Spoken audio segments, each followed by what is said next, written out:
This video will show you how to give your customers sound, common sense advice for managing spiders, cockroaches, fleas, ants, aphids, and lawn problems. The recommendations in this video are based on Integrated Pest Management, or IPM. Your customer will appreciate the IPM approach because it reflects an understanding of each pest, its habitat and vulnerabilities, and considers how to prevent or reduce future problems. IPM uses a variety of pest management strategies including physical, cultural, and biological controls. Pesticides are used only when necessary and are chosen to be effective against the target pest while minimizing the risk to people, pets, and the environment. Information in this video is consistent with fact sheets on display at your store. These are an easy reference for both you and your customers. Many people have concerns about spiders. However, only a few of the 3,000 spider species in the United States are dangerous to people. In the Bay Area, the most poisonous spider is the black widow, a shiny black spider with a red hourglass mark on its underside. Black widow spiders live in dark, protected places such as wood piles and the corners of sheds and garages. Sell your customers sturdy work gloves to protect their hands when working in areas that might harbor black widow spiders. Not only are most spiders harmless, they provide a service by trapping undesirable insects. Whenever possible, spiders should be left alone to continue their job as natural pest controllers. Unwelcome indoor spiders can be relocated to an appropriate outdoor location, or they can be vacuumed up along with their webs and egg casings. Vacuuming is more effective and less toxic than spraying pesticide. Outdoors, spiders can usually be left alone, but sometimes they spin their webs in unacceptable places. To remove outdoor spiders and webs, it's best to use a broom, rake, or sharp spray of water. Spraying pesticides releases toxins into the environment while only killing a few spiders. Cockroaches provide a useful function outdoors, acting as scavengers and garbage processors. However, indoors, cockroaches are an unwelcome nuisance that can spread disease and cause allergic reactions. To help your customers solve a roach problem, emphasize that they need to deprive roaches of indoor food, water, and shelter. Even crumbs and spills are enough to sustain them. Advise customers to fix plumbing leaks, keep kitchen counters dry, and store pet kibble and other food tightly in sealed containers or the refrigerator. Dirty dishes should not be left out overnight, even in the dishwasher. Pet food dishes left out at night should be put in a shallow dish of soapy water. The soapy moat acts as a barrier to roaches and ants. Cockroaches like dark, warm areas, especially narrow cracks and crevices. Sell your customers caulking compound to seal the cracks and crevices in rooms where roaches are seen. Advise them to first wash and vacuum the area. In addition to good sanitation and exclusion, recommend non-toxic sticky traps, baits, and/or insecticidal dusts. Sticky traps may be able to control a small infestation, especially if the traps contain a pheromone attractant, as does the Victor roach magnet. Traps are also useful for monitoring, which is especially useful in multi-unit dwellings since infestations can spread from unit to unit. Traps should be placed along the edges of walls, appliances, or cupboards, and not in the middle of the room. Baits can be quite effective for cockroach control, provided other food sources are eliminated. Bait stations contain minimal amounts of insecticide and confine the poison to a very small area. This is especially important in or around food preparation areas and in homes with children or pets. Warn your customers that an effective baiting program can take 7 days or longer. However, that's still better than using insecticide sprays, bombs, or foggers, which disperse the cockroaches and make them harder to control. Also, spraying insecticide near baits is counterproductive, since the roaches will be repelled and won't eat the poisonous bait. Refer customers to the cockroach fact sheet for tips on using baits. The least toxic baits are those containing boric acid, hydromethylnon, fipronil, or abamectin. Such baits include Combat Quick Kill Formula, among others. Insecticidal dusts, such as boric acid and diatomaceous earth, also called DE, are another less toxic roach control option. Boric acid and diatomaceous earth can be inserted into cracks and crevices. They can also be blown into wall voids, behind electrical outlets, and under appliances. Insecticidal dust will remain effective for many years if they are kept dry. They should be applied in a fine layer since roaches avoid large piles of dust. Roach Proof is an example of a boric acid product. There are a number of diatomaceous earth products for pest control. Diatomaceous earth intended for swimming pool filters is not effective for pest control. When your customers buy insecticidal dust or other pesticides, take the opportunity to sell them the appropriate safety equipment, including respirators, gloves, or safety goggles.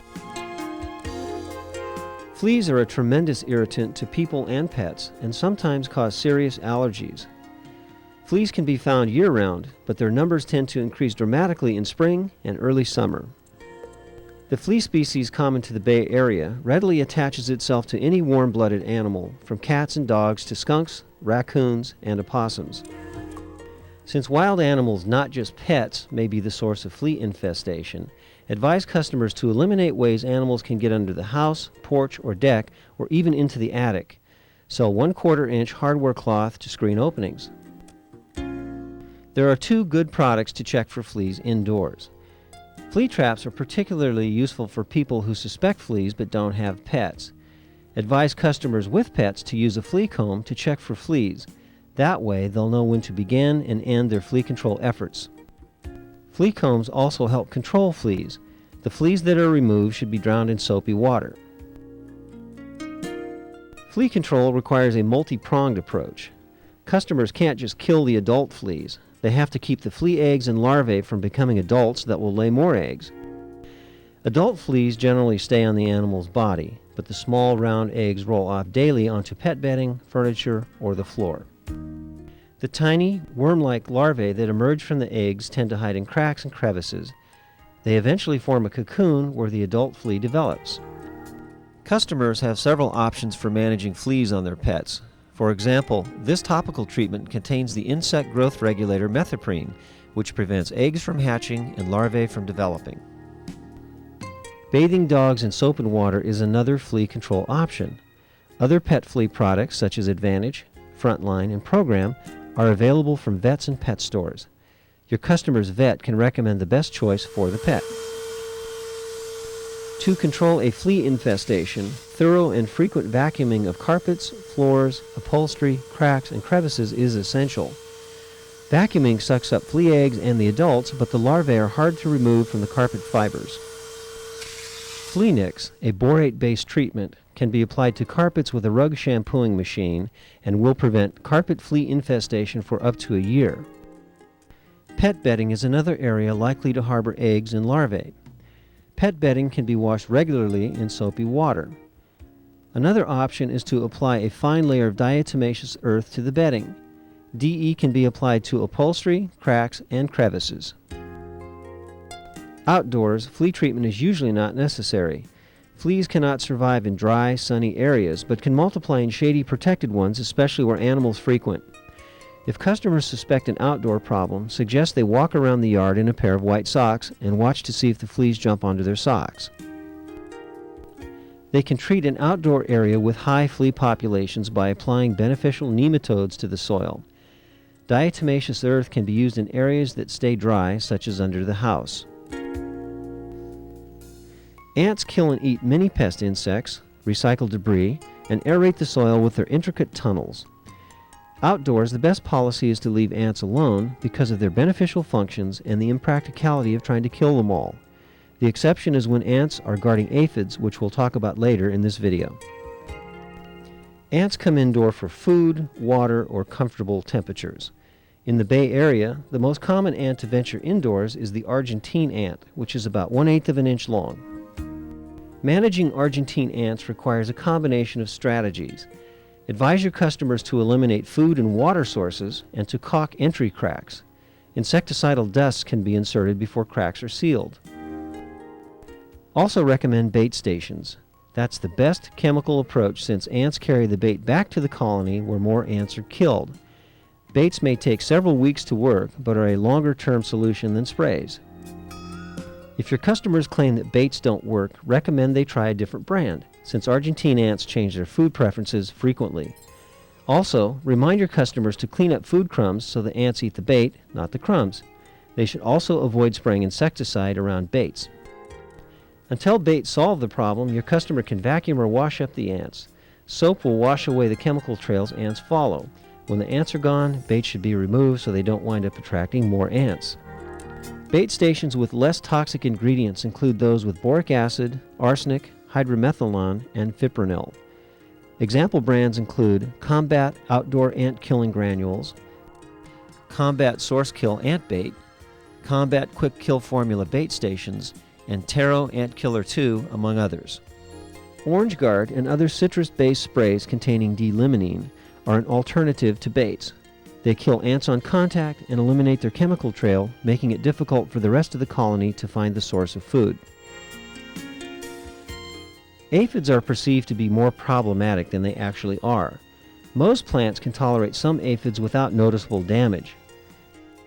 Furthermore, aphids are slow-moving, tiny, soft-bodied bugs with many natural predators that rely on them as a food source.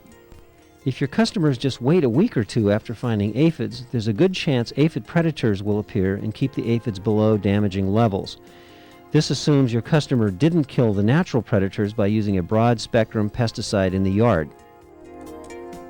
Your customers can encourage natural predators by planting a variety of flowering insectary plants, such as those listed on the fact sheet entitled Naturally Managing Pests with a Healthy Garden.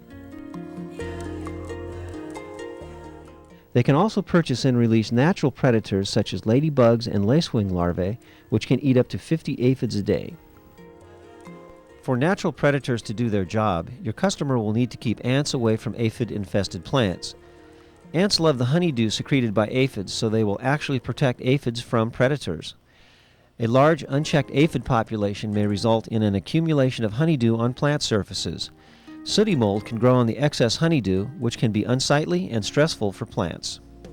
Your customers can buy a sticky barrier such as Tanglefoot to keep ants out of trees and plants. Recommend the use of paper or foam bands around the tree before your customer applies the glue-like substance. That way, the tree will not be stained with a permanent sticky ring of dead insects. When the sticky glue becomes covered with dust and insects, more glue can be applied.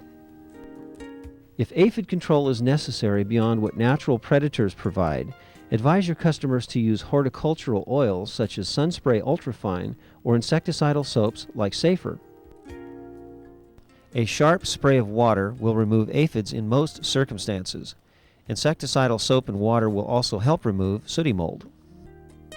Ask customers with aphid complaints about their fertilizing practices. Aphids are attracted to the delicate new top growth that is triggered by fast-release, high-nitrogen fertilizers. Changing to a slow-release fertilizer such as Osmocote will produce less of this succulent growth.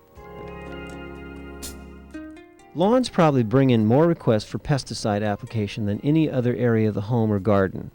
However, pesticides should never be applied unless the customer has verified that a pest is present and is causing unacceptable damage. Most lawn care problems stem from poor lawn care practices, either directly or by making the grass more susceptible to disease and pests. For example, as you saw in video 2, improper watering and fertilizing are two common problems. Many of your customers may be concerned about white grubs. The C-shaped grubs can be up to an inch long and feed on grass roots between mid-May and September. Heavy infestations can make the ground feel spongy and cause patches of grass to die. However, many times brown spots are caused by other problems such as soil compaction or insufficient water. White grubs are a problem, but a lot of the problems that people think they have with white grubs are not actually white grubs. It's an area where we have to be really careful that we're not trying to kill white grubs that aren't there. And a lot of people think that by putting grub killing products on their lawn every year that they're going to kill these grubs. And the fact is that when you're putting the products on there to kill the grubs, that it does nothing to kill the grubs if you don't have grubs, and it also does nothing to kill the grubs if the grubs aren't at a stage where the killer will actually work. When you see an area on the lawn that you think maybe white grubs would be, it'd be a little bit of wilted grass, you need to decide whether that area is getting enough water, but also at certain times of the year you can take and dig down into the soil and in 3-4 places on your lawn and peel the turf back without actually hurting the turf. You can peel it back kind of like a sod does, and you can see if there's white grubs prevalent. If there's no white grubs and you do that in 3, 4, 6 places in your lawn, you're pretty much rest assured that you have some other sort of problem and you don't need to be spraying a weed killer on, or spraying a grub killer on there when you actually do not have white grubs. A thick, healthy lawn will usually outgrow most damage caused by lawn grubs. Spraying the pesticide diazinon will usually be ineffective later in the season and may cause water pollution. Give your customers a copy of the fact sheet on beautiful lawns and emphasize the importance of proper lawn care. If your customers ask for a recommendation on lawn grass varieties, you might suggest fescue varieties that grow more slowly, require less frequent mowing, and are less likely than other grasses to get white grubs or other pest infestations or diseases. When customers ask pest questions that you can't answer and that the fact sheets don't cover, refer to your store's reference books, Pest of the Garden and Small Farm, and Pest of Landscape Trees and Shrubs. As explained in Video 2, these books describe disease and pest problems associated with specific plants. As the examples in this video demonstrate, the best defense against pests starts with an understanding of the pest life cycles and vulnerabilities and an understanding of how to make the home and garden less attractive to pests. While many people immediately reach for the deadliest product when confronted by a pest, they may not realize that that approach kills beneficial insects, pollutes our water, poses health risks, and in the long run often doesn't solve the problem. The integrated pest management approach provides more effective, less toxic solutions. For more information, refer back to the first video, Understanding Pesticides and IPM, and the second video, Keeping the Home and Garden Healthy the Less Toxic Way.